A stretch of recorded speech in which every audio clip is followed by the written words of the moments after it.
In 1992, a physicist in Finland spun a ceramic superconducting disk under a suspended weight and watched it lose 0.3% of its mass, for no reason anyone in the room could explain.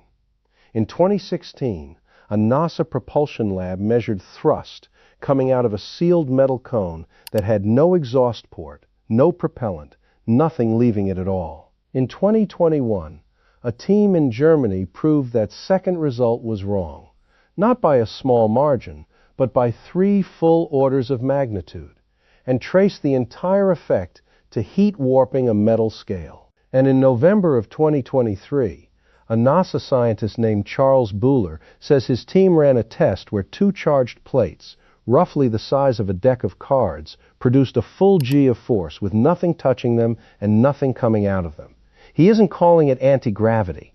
He's calling it something physics doesn't currently have a name for. That one distinction is the entire story, and almost nobody sharing this clip understands why it matters.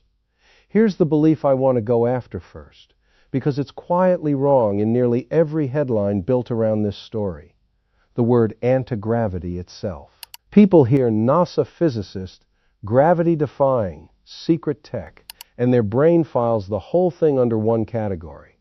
Someone found a way to switch gravity off, like flipping a breaker, the way it works in the movies. That is not what's being claimed. Not by Podkletnov in 1992, not by NASA's own EagleWorks lab in 2016, and not by Buhler in 2023. None of these people are claiming they changed how gravity pulls on mass. They're claiming something narrower and, if true, considerably more dangerous to physics, that they built a closed system producing net thrust without expelling any mass out the back of it. Gravity has nothing to do with it. The actual law on the table is Newton's third law. For every action, an equal and opposite reaction, restated in its modern form as conservation of momentum, and it is one of a small handful of conservation laws that everything from GPS, satellites to the chair underneath you depends on holding, all the time, with 0 exceptions. Conservation of momentum was never a rule someone wrote down because it seemed tidy. It falls directly out of a deeper fact about the universe. The laws of physics don't care where you happen to be standing. Push a cart across a frictionless floor in Karachi, or push the same cart in orbit around the moon, and the physics is identical. Nothing about the location changes the outcome. In 1915, a mathematician named Emmy Noether proved that every symmetry like that automatically generates a conservation law. Symmetry under location gives you conservation of momentum, whether anyone likes it or not. That's why every rocket ever flown, from a bottle rocket to the Saturn V, obeys the exact same equation. To go forward, you have to throw something backward, and the faster and heavier the thing you throw, the harder you get pushed in return. There is no version of that equation with an exception clause built in for clever engineering. It's also why the instrument used to actually catch violations of this law hasn't changed much in over 2 centuries. In 1798, a scientist named Henry Cavendish built a torsion balance, a rod suspended by a thin wire, sensitive enough to twist under forces far too small to feel, to measure the gravitational pull between lead spheres in his basement. A more refined descendant of that exact device is still the gold standard tool physicists reach for whenever someone claims to have found a new force, because it's one of the only instruments precise enough to separate a genuine anomalous push from ordinary vibration, air currents, or heat. So when someone says propellantless thrust, they are not saying, "I found a shortcut." They are saying, "I found a hole in the one law every aerospace engineer on Earth treats as more reliable than gravity itself." That's precisely why anti-gravity is the wrong word for this story. It undersells the claim by an enormous margin. Gravity is a field physicists are still actively working out the fine details of. Momentum conservation is closer to arithmetic. This is not the first time someone has said this out loud, and the pattern matters more than any single claim in it, including the newest one. Start in Tampere, Finland, in 1992. A physicist named Eugene Podkletnov was testing a high-temperature superconducting disk, rotating inside a magnetic field when a colleague in the lab noticed his pipe smoke drifting oddly above the apparatus, curling upward faster than it should. Podkletnov went back and measured it properly. Objects suspended above the spinning disk lost about 0.3% of their weight. He published the result in the peer-reviewed journal Physicist, and within months it had been picked up by press outlets worldwide as an anti-gravity breakthrough out of a European university lab.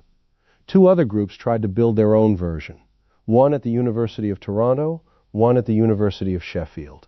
Neither team ever published a confirmed replication. The Sheffield group later admitted their attempt was only ever a partial replication because they lacked the specialized equipment to fully reproduce Podkletnov's original setup in the first place.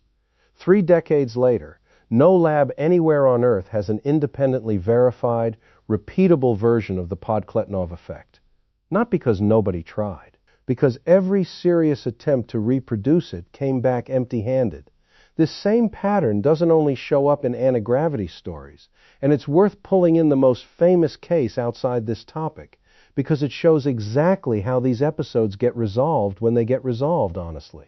On March 23, 1989, two chemists named Stanley Pons and Martin Fleischmann held a press conference at the University of Utah and announced they had achieved nuclear fusion at room temperature, using nothing more exotic than palladium electrodes sitting in a jar of heavy water. They called it cold fusion, and for about 3 weeks it was treated as one of the biggest scientific breakthroughs of the century, a potential answer to the entire planet's energy problem, running on tabletop equipment.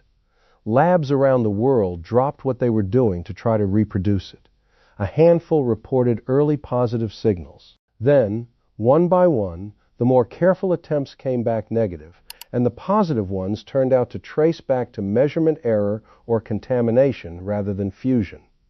The US Department of Energy convened a panel that same year, concluded the evidence didn't support the claim, and revisited the question again in 2004 with newer techniques, reaching the same conclusion both times. Pons and Fleischmann were not con artists. They were credentialed electrochemists who ran a real experiment, saw a real anomalous heat signal, and reached for the most exciting explanation available before the slower, harder work of ruling out every mundane cause had actually been done. That's the exact failure mode this whole video is circling, and it's why credentials alone were never the thing that resolved the Exodus effect question, or any of the others. Only independent replication resolves it, every time, no exceptions. The second chapter of this story doesn't involve superconductors at all.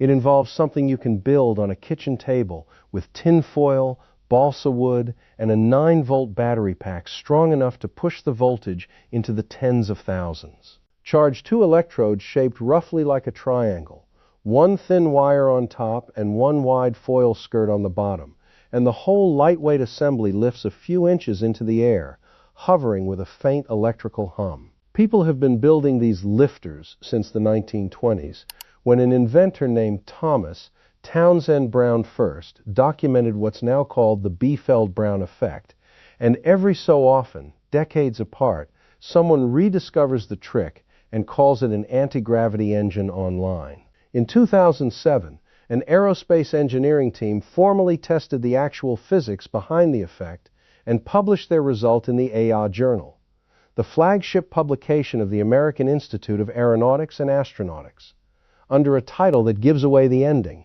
The Biefeld-Brown Effect, Misinterpretation of Corona Wind Phenomena. The lift isn't gravitational, and it isn't momentum violating in any way. The high voltage ionizes the surrounding air molecules, and those moving ions physically shove the neutral air downward, the exact same principle a fan uses, just without any spinning blades. Take the identical device into a sealed vacuum chamber, with no air left to ionize, and the lift vanishes completely, every single time. It was ordinary Newtonian thrust the entire time, a wind, dressed up as a miracle. Neither of those two examples is the one most people actually mean when they say NASA cracked antigravity. That one is the M drive, and it is the closest match to Buhler's 2023 claim, which is exactly why it's worth sitting with for a moment before we get to him. In 2016, A leaked internal paper from NASA's EagleWorks propulsion lab reported measurable thrust from a sealed, cone-shaped microwave cavity. No exhaust, no moving parts, nothing but microwaves bouncing around inside a metal shell. The story went everywhere. Reputable outlets ran headlines suggesting NASA had validated a propulsion system adjacent to science fiction.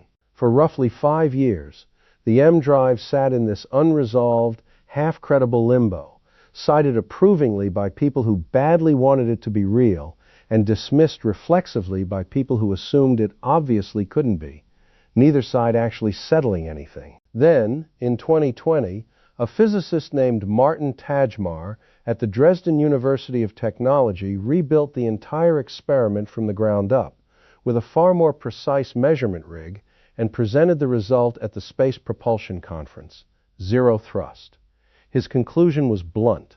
On the record, our measurements refute all M-drive claims by at least 3 orders of magnitude. More importantly, his team identified the actual source of NASA's original signal.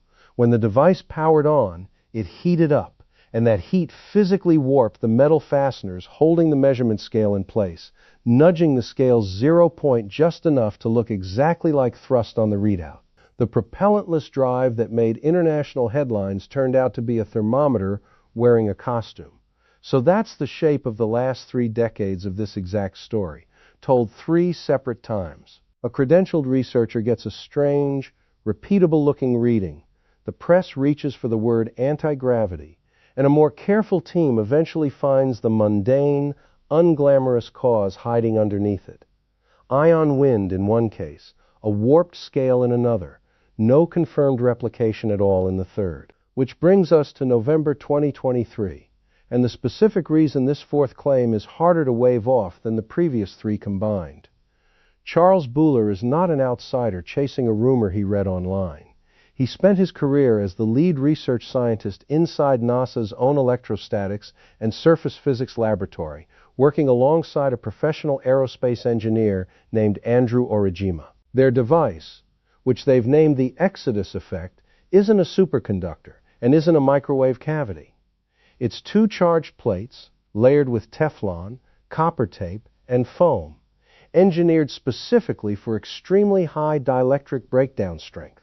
In their earliest tests, run between 2016 and 2020, the device produced roughly 0.00001 of Earth's gravity in measured thrust, a signal small enough that most labs would have written it off as noise and moved on.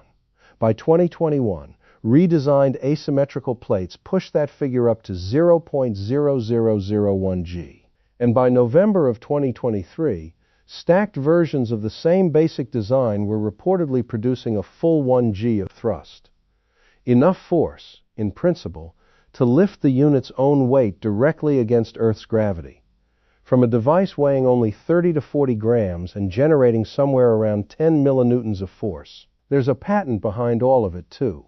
WO 20201-59603A2, granted in 2020, which on paper is more documentation than either Podkletnov or the EagleWorks team ever had backing their claims. To put that 1 G figure in plain terms, a thrust equal to an object's own weight means the device, in principle, could hold itself stationary against gravity, or lift itself straight up, using nothing but the electric charge sitting on 2 coated plates and no moving parts at all, which is either the most consequential propulsion result of the century or the 4th entry in a 3-decade list of measurement artifacts that all looked exactly. This convincing before someone finally caught the error.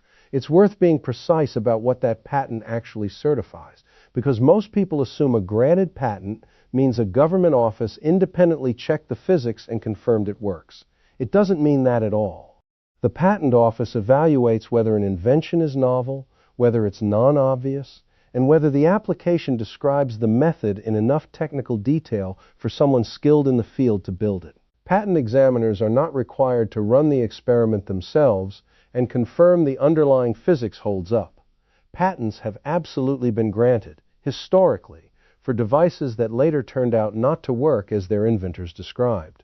So WO20201-59603A2 tells you that Buhler and Aurigema filed a sufficiently detailed, sufficiently original description of their device. It does not tell you that an independent lab, with no financial or reputational stake in the outcome, has taken that patent, rebuilt the device from scratch, and independently measured the same 1G of thrust under controlled conditions, as of the claims discussed here. That specific step, the exact step that turned Podkletnov's result from interesting into unconfirmed, and turned the M drive from unconfirmed into actively debunked, has not happened yet for the Exodus effect. Not because nobody is allowed to attempt it, because genuine independent replication takes years of careful, boring, well-funded lab work, and Buhler's most dramatic number, the full 1G figure, is barely 2 years old at the time of this video. Here's where I have to be honest with you, because the easy version of this video ends with me telling you it's obviously just the M drive story playing out a second time, and I don't think that's fully fair to the facts in front of me. I've watched enough of these claims collapse that my default reaction to reactionless thrust is to assume thermal drift or ion wind before I've even looked closely at the data.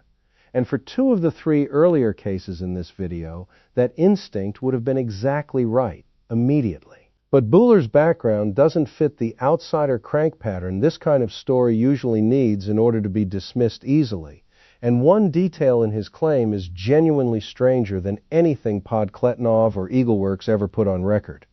He says the device keeps producing thrust for days after the power supply is switched off entirely, running on nothing but the residual static charge already sitting on the plates. If that specific detail is accurate, and not another instrumentation artifact waiting to be found, it isn't only a momentum problem anymore.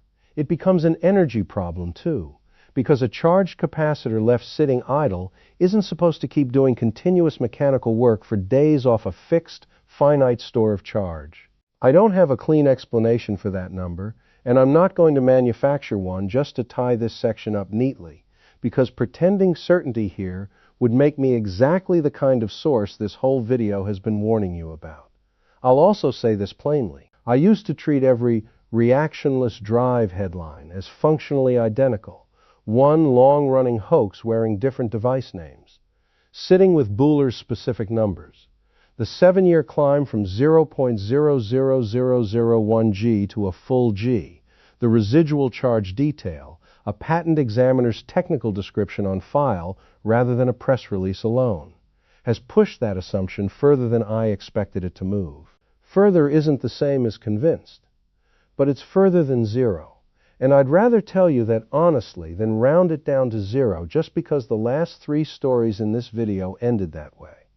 What would actually settle this is deliberately boring, and that's the entire point of mentioning it.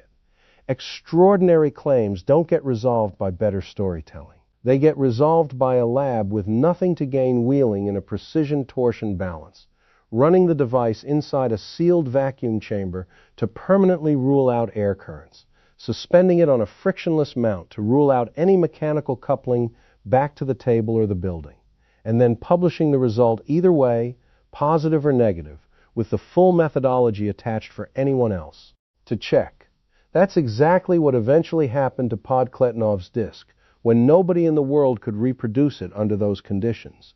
That's exactly what happened to the M drive, once Tajmar's team finally built a scale precise enough to catch its own thermal drift. It has not happened yet to the Exodus effect, which means that right now, today, while this video is being watched, the honest answer to "is this real?" is neither yes nor no. It's unverified. And unverified is a genuine, legitimate category on its own. It is not a polite, hedging way of saying no. Here's why the actual answer is worth caring about, instead of just enjoying the headline and moving on to the next video. Every spacecraft humanity has ever launched is a slave to one single equation, the Tsiolkovsky rocket equation, which states that your final achievable speed is hard capped by how much of your own mass you're willing to throw away as propellant along the way. That equation is why a rocket capable of reaching orbit is, by mass, mostly fuel tank and barely any spacecraft. It's why a crewed mission to Mars has to carry the fuel for its own return trip before it's even allowed to leave the ground. And it's why every serious proposal for reaching another star system runs headfirst into the same wall. There is no exhaust velocity achievable with known chemistry, or even known fusion concepts that lets you carry enough propellant to arrive within a human lifetime. That equation isn't a temporary engineering limitation waiting on better materials.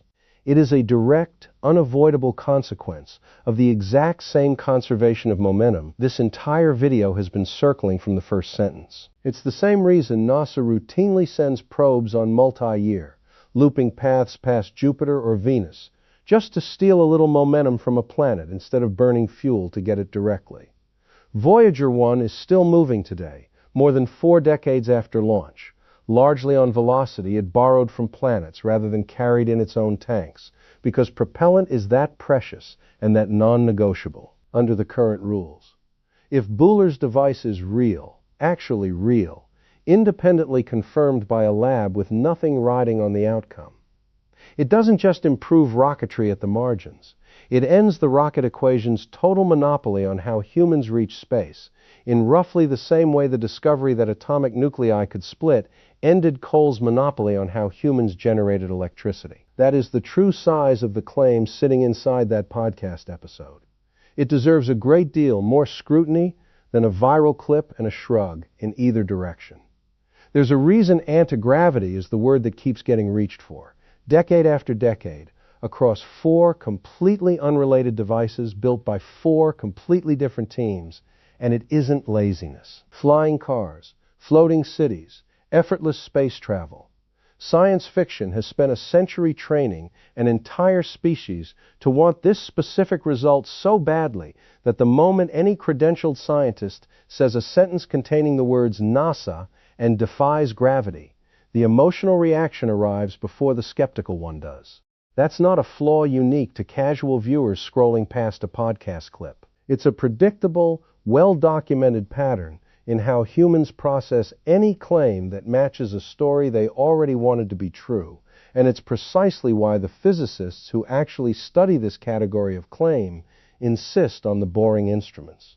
The torsion balances, the vacuum chambers, the frictionless mounts, instead of trusting the version of the story that simply feels right. And that's exactly why the word antigravity is doing quiet damage every single time someone reaches for it in this story. Antigravity sounds like magic, like something a movie prop department invented, something you're allowed to either believe in with total, uncritical faith or dismiss with a knowing laugh, because either way it already feels fiction adjacent and doesn't obligate you to actually go check anything. Nobody feels responsible for verifying a magic trick. But a career NASA electrostatic scientist claims to have built a device producing net thrust in apparent violation of conservation of momentum does not let you off that easily, because that is not a fiction claim. It is a precisely testable one, sitting in the same category of law that keeps every GPS satellite exactly where it needs to be, that keeps every docking maneuver in orbit predictable down to the centimeter. Podkletnov's disk got the flashy word attached to it, and for years, nobody outside 2 small university labs checked hard enough. The M drive got the flashy word attached to it, and it took 5 full years and 1 warped metal fastener before anyone found the actual, unglamorous answer underneath the headline. The Exodus effect has that same flashy word attached to it right now, today, while you're watching this.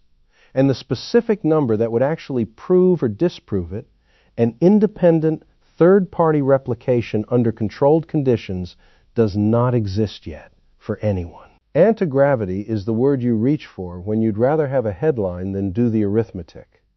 And the actual law standing trial here has been sitting there, unchecked by anyone outside the original team, since November of 2023.